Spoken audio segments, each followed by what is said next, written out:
വളരെ വ്യത്യസ്തമായിട്ടുള്ള കുടയുമായിട്ട് എത്തിയിരിക്കുന്നു.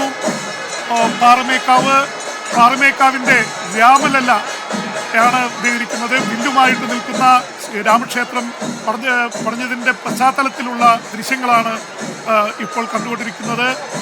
വളരെ വ്യത്യസ്തമായിട്ടുള്ള രൂപങ്ങൾ, ഭാവങ്ങൾ എല്ലാം ആവാഹിച്ചുകൊണ്ടുള്ള കുടമാറ്റമാണ് മുന്നോട്ട് പോയിക്കൊണ്ടിരിക്കുന്നത്. വളരെ വ്യത്യസ്തമാണ്. അതുകൊണ്ട് തന്നെ വല്ലാത്ത ആരവം മുഴങ്ങുന്നുണ്ട്. അതിനിടയിൽ ചിലർ ചോദിക്കുന്നുണ്ട്, ഇനി നേരെ താമരയും കൈപ്പത്തിയും അരിവാൾ ചിട്ടികയും ഒക്കെ കാണിക്കുമോ എന്ന് ചോദിക്കുന്നുണ്ട്. പക്ഷെ ഒരു കാര്യം, തെരഞ്ഞെടുപ്പ് പൂരം വേറൊരു പൂരമാണ്.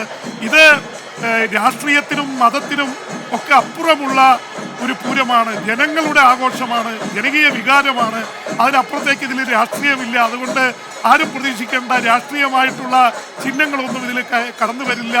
ഇത് തീർത്തും തൃശ്ശൂരിൻ്റെ പൂരമാണ്. ആ പൂരത്തിൻ്റെ അർത്ഥത്തിലെടുക്കുക, സ്ഥാനാർത്ഥികളൊക്കെ അവിടെ ഉണ്ടാവാം, പക്ഷെ അവരെല്ലാം ഒന്നാണ് ഈ ആഘോഷത്തിൽ. അതുകൊണ്ട് തെരഞ്ഞെടുപ്പ് പൂരവുമായിട്ട് ഇതിനെ കാണേണ്ട കാര്യമില്ല. ഒരുപാട് പ്രേക്ഷകർ ചോദിക്കുന്നുണ്ട്, അവസാനം വരുമ്പോൾ സ്ഥാനാർത്ഥികളുടെ ചിഹ്നങ്ങളൊക്കെ കാണിക്കുമോ എന്ന്. തമാശയായി ചോദിച്ചതായിരിക്കാം, പക്ഷെ അങ്ങനെ ഉണ്ടാവില്ല.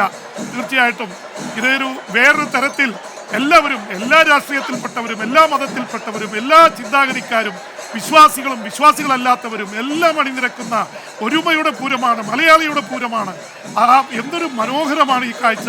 ഈ വെളിച്ചത്തിൽ ഈ ഇരുട്ടിനെ കീറി മുറിച്ചുകൊണ്ട് വെളിച്ചം പ്രഭ തൂകി നിൽക്കുകയാണ്. അതിനു മുമ്പിൽ നമ്മുടെ കരിവീരന്മാർ ഈ ചെവിയാട്ടി നിൽക്കുന്നു. നെറ്റിപ്പട്ടം തിളങ്ങുന്നു. തിടമ്പാറ്റുന്ന ആന പ്രൗഢിയോടെ നിൽക്കുന്നു. ആലവട്ടവും വെഞ്ചാമരവും വീശുന്നു. മുത്തുക്കുടകൾ വിരിയുന്നു. എന്തൊരു അത്ഭുതമായിട്ടുള്ള കാഴ്ചയാണ് നമ്മൾ കണ്ടുകൊണ്ടിരിക്കുന്നത്. എത്ര മനോഹരമായ കാഴ്ചയാണ്.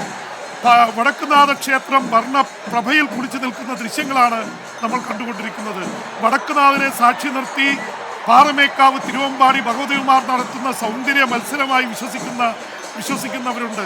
സ്വാഭാവികമായിട്ട് 30 കോടി ദേവതകളും ദേവന്മാരും താഴെ ജനലക്ഷങ്ങൾ ഭൂമിയിലും നിന്ന് ഈ കാഴ്ചയ്ക്ക് സാക്ഷികളാവുന്നു എന്നാണ് വിശ്വാസം.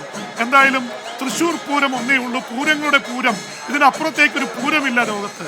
പൂരങ്ങളുടെ പൂരം തൃശ്ശൂർ പൂരം. അതിൻ്റെ ഏറ്റവും മനോഹരമായിട്ടുള്ളതാണ്. നമ്മൾ മേളക്കാഴ്ചകളിലേക്ക് വീണ്ടും പോവുകയാണ്. മേളപ്പെരുക്കം കേൾക്കാം.